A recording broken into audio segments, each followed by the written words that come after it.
दिनै जोङो दुलाराय बर' फरायसा आफादा मैया बिसायख'थि जोबखांनायनि उनाव 7:30 8टानि उननिफ्राय जि कारिगाव ओनसोलाव मोनसे जि दावराव दावसि खालामनो नागिरनाय थासारि बियो जोबोद मुगैथाव आरो बेखौ लानानै जोङो मिथियो जे बावहाय 40निफ्राय 45सो माखासे गारिफ्रा इउथ बिपिएफ आरो बाथानि माखासे सेंग्राफ्रा बे लामाजों थांनानै थारं होननाय गामिथिंहाय जोंनि नर्थ क'क्राझार आन्चलिक एबसुनि आफादगिरिनि न' दङ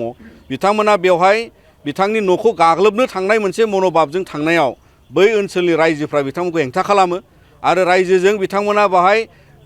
होख्रां होसि जानायाव बिथांमोना अन्थाइ खुबैनायाव रायजोफोरनि गेजेराव बेबायदिनो 3 साब्रैया जखम जादों आरो बेखौ लानानै रायजो राजाफ्रा बिथांमोनखौ होख्रां हरनायनि बाहाय मोनसे थासारि सोमजिदों मानोना इलेक्सन जोबखांनानै बिथांमोना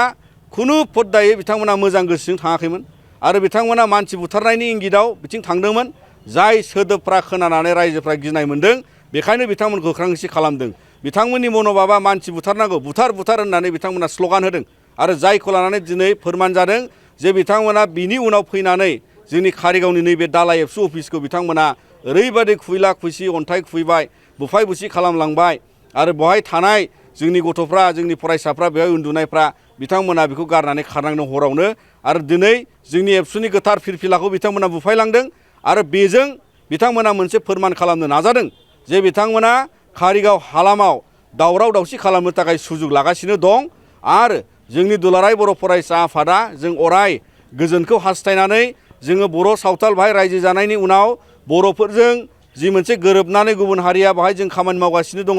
बेखौ लानानै बिथांमोना हिंसा जायो आरो बिसायख'थिनि दहायाव बिथांमोना फैनानै जोंनि एबसु अफिसखौ आक्रमण खालामनाय रायजोखौ गाग्लोबनो नाजानाय बेयो जोबोद मुगैथाव आरो बे हालामनि जेसेबां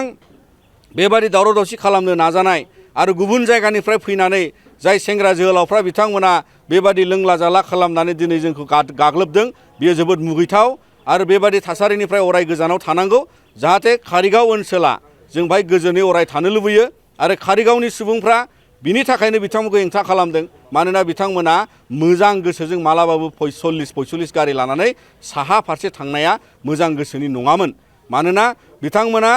गाग्लोबनो थांदोंमोन बिथांमोना सोरखौबा बेबादि बुथारनाय मनोभाबजों थांदोंमोन बियो बिथांमोननि खुगानिफ्राय बिथांमोननि स्ल'गाननिफ्राय फोरमान जादों आरो मोनैलाय बिथांमोना फैनानै जोंनि नैबे दालाइ एबसु अफिसखौ गाग्लोबनायनि बे मोनसे फोरमान जानानै दं। सोरबा इन्जुरि जादों फैदोंमोन नामा?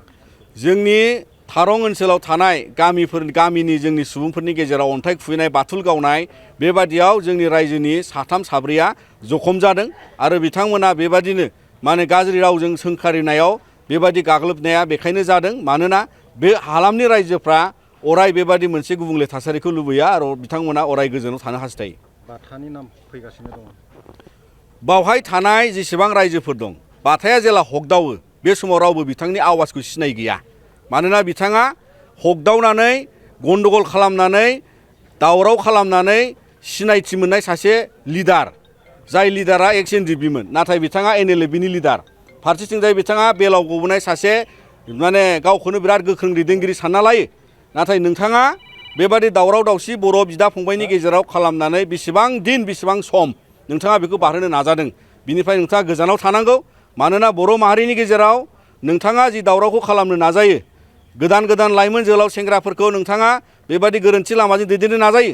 बे अरायसम मुगैथाव आरो बिनि थाखायनो नोंथाङा बुजिनांगौ नोंथाङा बैसो गोरलै सेंग्रा नङा आरो बिनिखाय दिनै बर' हारिनि गेजेराव नोंथांनि सोदोब नोंथांनि आवाज बे कारिगाव ओनसोलाव सिनाय गैया नोंथाङा जे दंमोन नोंथांमोना जे बाहाय गुबुन रावजों बुथारनांगौ होननाय स्ल'गान होदोंमोन बियो ओरैबायदि गिथावथाव ओरैबायदि मुगैथाव आरो बर' हारिया बेफोरखौ बारबोजोब्बाय नोंथांमोना बेखौ आरो जागायफिननो नाङा जोङो बिनिफ्राय नोंथांमोनखौ गोजानाव थानांगौ होननानै खावलायो।